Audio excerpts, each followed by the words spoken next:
بسم الله الرحمن الرحیم. امروز شنبه 30 دی ماه مصادف با 20 ژانویه 2024 در گفتگو با رادیو اقتصاد برنامه سرای اقتصاد در تحلیل بازار جهانی نفت و گاز گفتم که بازارهای جهانی منتظر بود تا در روز چهارشنبه گزارش عملکرد 3 ماهه سوم اقتصاد چین منتشر بشه و این گزارش که منتشر شد متاسفانه انتظارات رو برآورده نکرد و کمکی به رشد قیمت نفت نکرد و قیمت در کانال $78 قیمت نفت برنت در کانال $78 باقی موند و جمعه با این نرخ بازارها بسته شد. با توجه به اینکه چین این روزها این سالها بزرگترین وارد کننده نفت خام بوده، آماری که منتشر شده نشون میده که چین در سال 2023 48 میلیون تن یا چیزی حدود 360 میلیون بشکه یا روزانه حدود 11 میلیون 280 هزار بشکه نفت خام وارد کرده و ایران تقریبا 90% صادرات نفت خام ما و بازار چین بوده. لذا هم برای ایران بازار چین بسیار اهمیت داره، هم برای بازار جهانی نفت واردات چین اهمیت داره و این گزارش علیرغم این که ما در منطقه درگیر هستیم، بحران‌هایی که در اطراف ایران در باب المندب و در دریای سرخ در جنگ اسرائیل و غزه و حتی در جنگ اوکراین داریم و زمستان قیمت‌های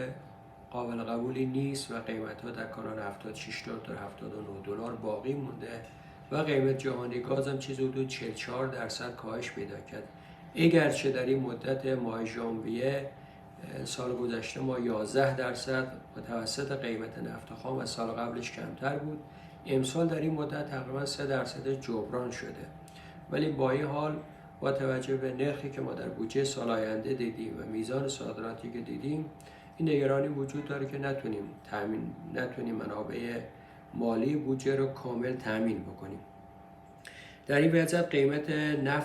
قیمت هر بشکه بنزین 95 سوپر 95 دلار و قیمت هر بشکه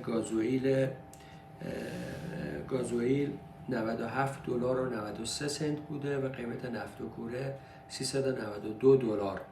اگر همین نفت و کوره‌ای که ما با 3.5% سولفور داریم و بازار جهانی را روانه میکنیم، اگر بتونیم سولفورش رو به 0.5% کاهش پیدا کنیم، همین نفت و کوره میتونه 650 دلار به فروش برسه. گزارش خوبی که منتشر شد این روزها گزارشی بود که آژانس بین‌المللی انرژی داد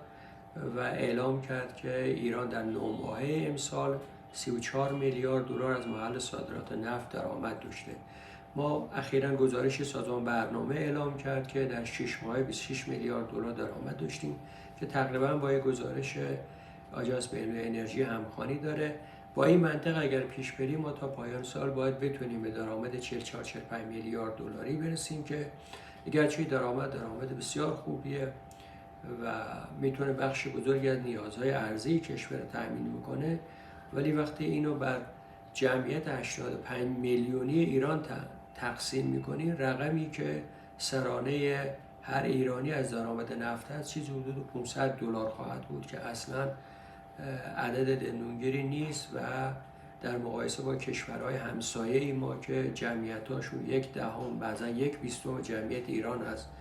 و درآمدهای صادرات نفتشون هم بیشتر از این هست، خب نفت در رفاه و آسایشون کشورها نقش بیشتری داشته باشه. ما امیدواریم که بتونیم با افزایش تولید نفت بتونیم از این منابع خدادادی حداکثر استفاده رو به عمل بیاریم. متشکرم.